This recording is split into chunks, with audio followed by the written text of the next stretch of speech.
Paranormal experiences don't really work to a timescale, and therefore we invite you to listen to a Dark Minisode.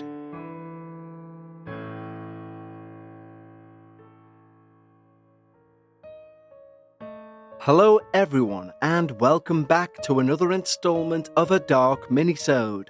First and foremost, a huge thank you for all of the feedback regarding episode 2 of season 20 of the Dark Paranormal. It certainly was one of the most memorable and terrifying experiences I can recall doing in recent memory.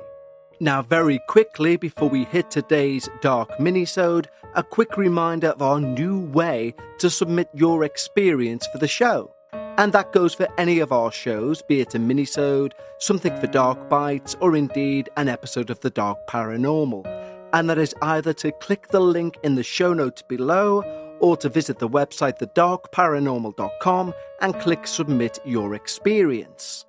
We've had one or two that have come through to the email address contact@thedarkparanormal.com, and that's fine for now because we are in this transition stage of how you submit a story. But going forward, we will be sending an email back to say we can't accept this submission.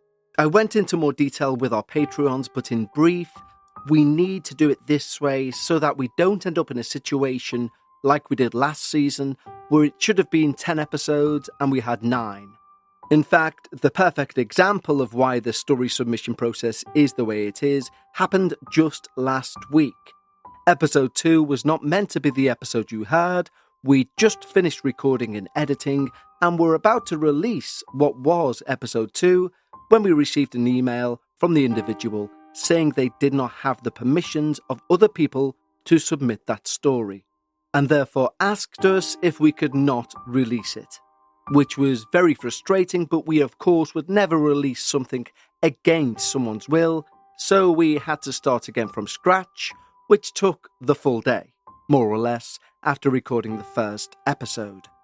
So, you'll understand why the changes took place, hopefully, and moving forward, it should be rather seamless. We've already had our first few come through, and they're amazing, so thank you so much, guys.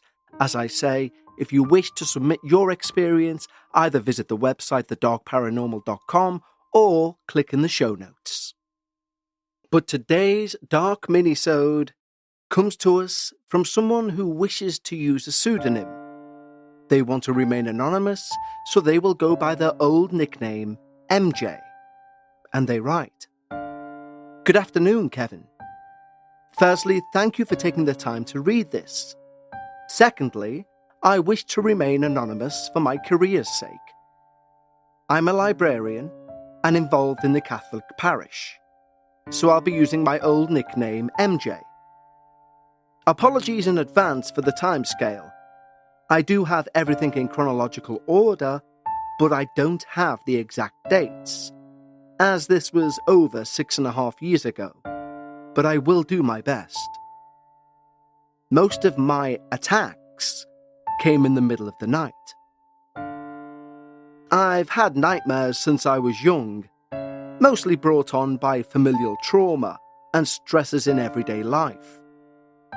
But around 15 years old, the nightmares started to become more spiritually related. After my confirmation, my dreams thankfully returned from the demonic back to house fires and being stuck in a tree. At the time, I was in the habit of reading before bed. My family was living at my grandparents' house, which was a beautiful Victorian that my grandmother designed and my grandfather built. And from my bedroom, I could see the stairs and straight across to my grandparents' room.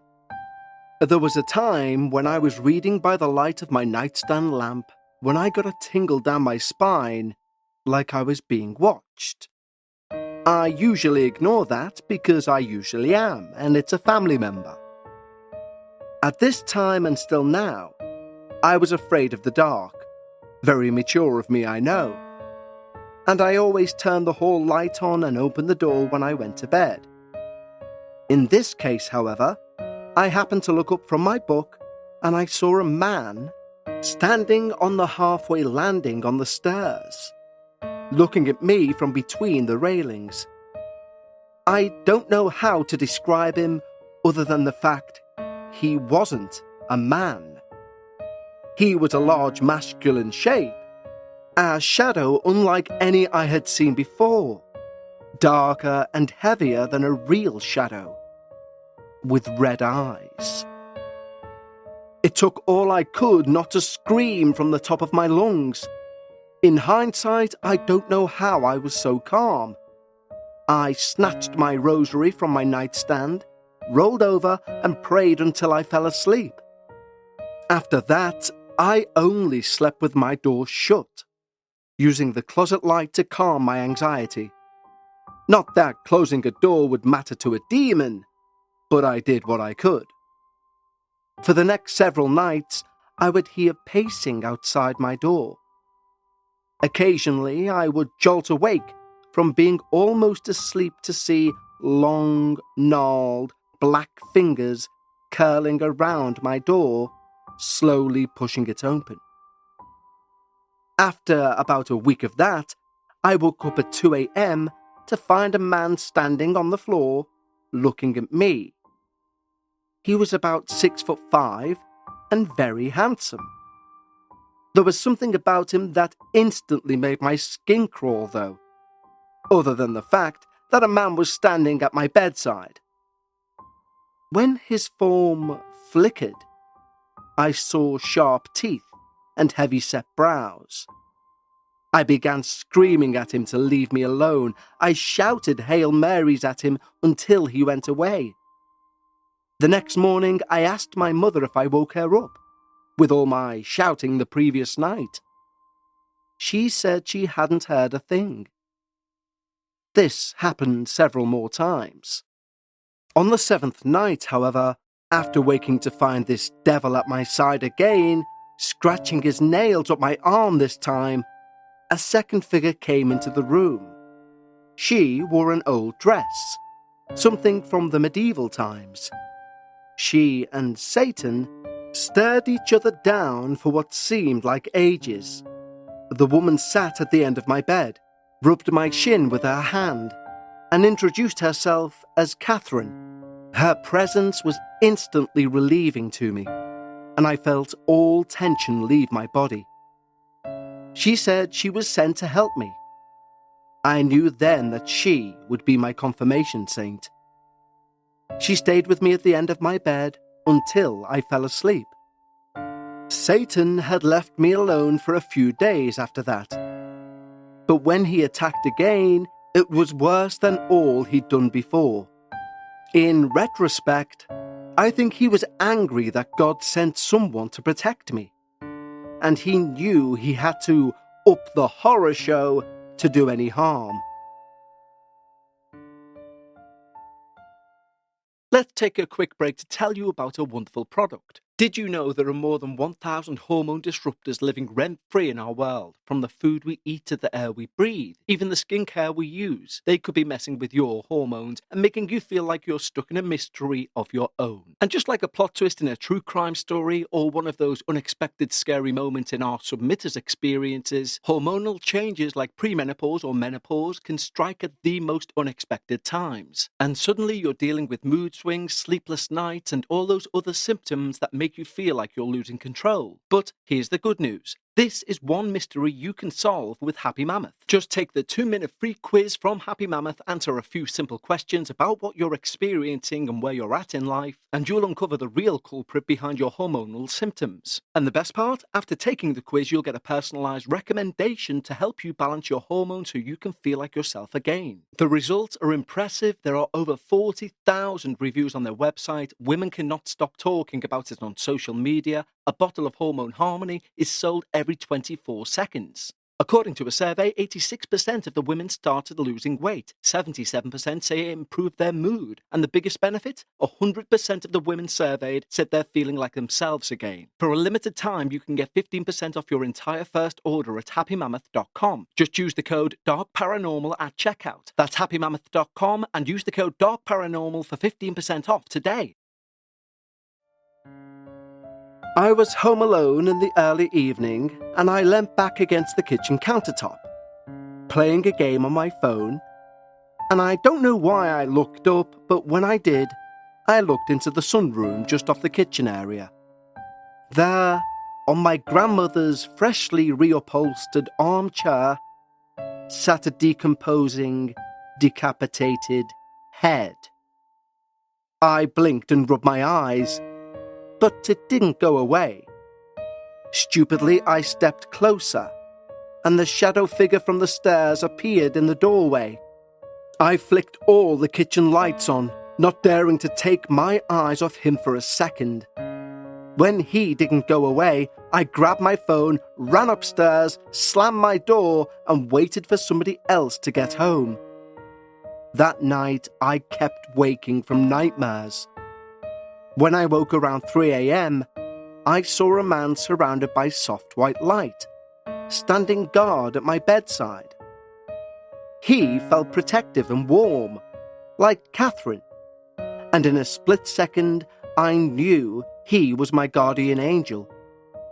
When I sat up in bed and asked him what his name was, he responded with Samuel. I chuckled a little, as that's my brother's name also. Samuel then put his hand on my shoulder, and I had what I can only describe as an out-of-body experience. I saw myself laying in my bed, and I saw two angels standing like centurions on the outside of every single door in and around the house, the top and the bottom of every staircase and gate, and surrounding the perimeter of the yard. I don't know exactly how I re-entered my body, but that was the best sleep I'd had in months. Between then and now, I've only had the occasional encounter with Samuel, and no visions of the devil. In fact, up until around a month and a half ago, I didn't have any issues that were so spiritually significant. But then I started having nightmares again. And not the usual house fire or too late to leave a house in a volcanic eruption type of nightmare. I started having a hard time in the dark again. My spirit constantly felt uneasy. It started when I was still working at the county library. There was a period of heavy fog weather between Madras and Terrebonne, in the early mornings and the late evenings. And during my drive on the way home, almost every night, I would see these shadowy, gaseous figures dart into the street or even run alongside me. Remember, I'm in my car.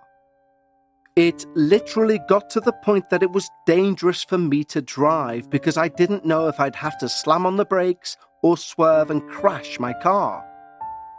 About 6 weeks ago, I would see tall figures staring at me through the juniper trees on my way back home, between Redmond and my house.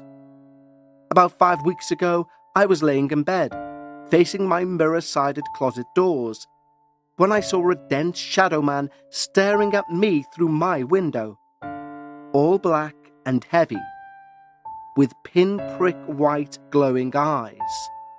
I couldn't tell if he was floating or if he was standing on the ground outside my window. If he was standing, he'd need to have been about 7 or 8 feet tall, due to the house being on foundations. I turned all the lights on and slept like that, once I was able to get to sleep. I then stopped seeing things for a few days, and then a little less than 4 weeks ago, I was driving home from my new job, driving onto the bridge across a certain place, and I saw what looked to be a homeless man riding his bike, with rolled-up blankets strapped to his backpack. As I turned my steering wheel to give him a wide berth for safety, he turned his head, too far behind him to be normal, and smiled at me with an inhumanely wide mouth filled with sharp, layered teeth. I hated driving over that bridge. I always felt this overwhelming sense of dread and despair, to the point of nausea. One night, whilst driving over the bridge, I got this unsettling niggling sensation down my spine that someone died or will die on that bridge. Last night was April the 14th. I was on my way back from my fiance's house when I passed an old reindeer ranch, and it turned super dark between there and 67th Street. As I crossed that bridge again, I saw hands and arms clawing their way up from the underside of the bridge. I sped down the road, not caring about the possibility of getting pulled over or doing 25 miles an hour over the limit. As I turned onto my street, my headlights darkened, despite my high beams being on. Then I saw a huge shadow through the trees, identical to the one who was looking through my window. I heard this peal of maniacal laughter from what sounded like my back seat as I pulled into the driveway, steering away from that heavy shadow that was now lurking in my rearview mirror. I've been contemplating for weeks now about sending in my experience, because it's not all dark, and I didn't know if it would fit too well with your show. But if my experience is read out or not, at least it's off my chest and my experience was shared with you. Thanks for providing such a safe place for stories such as this, especially for those of us who are anxious and worrisome creatures. I will update you if, or when, I experience any more paranormal activities. Again, thanks so much, MJ. Well, firstly, MJ, thank you for the kind praise at the end. I didn't create this place. You guys did, the listenership. And I'm being 100% honest when I say that. Secondly, I don't know what version of your own experience you put down on paper or you read to yourself, but an experience which within 15 minutes encompasses guardian angels, the devil himself, a creature crawling over a bridge, and some shadowy figure, some mass with red eyes, another mass with white glowing pinhole eyes. If you don't think that belongs on this show, I'm afraid you're very wrong, MJ. And I thank you so much for sharing it with us for this week's Dark Minisode. And please, if anything else in the paranormal sphere happens to infiltrate your life, please do keep us updated and let us know. Once again, MJ, that was brilliant and definitely deserves a place on the show. And before we go, a huge thank you to each and every one of you who's tuned in, who's subscribed, who's joined Patreon. For example, our Patreon members, they learnt what secret will be revealed on Friday's episode. And if you want to become a Patreon, head over to patreon.com/thedarkparanormal. But there are many other ways you can help spread the show. You can leave a nice review, and believe me, we've been getting a few not too nice ones due to some personal vendettas I don't quite understand. But if you could do that, that would be great. Or if you enjoy the show, simply tell your friends, your work colleagues about the show. In the meantime, stay safe, and I'll speak to you next time, right here on The Dark Paranormal.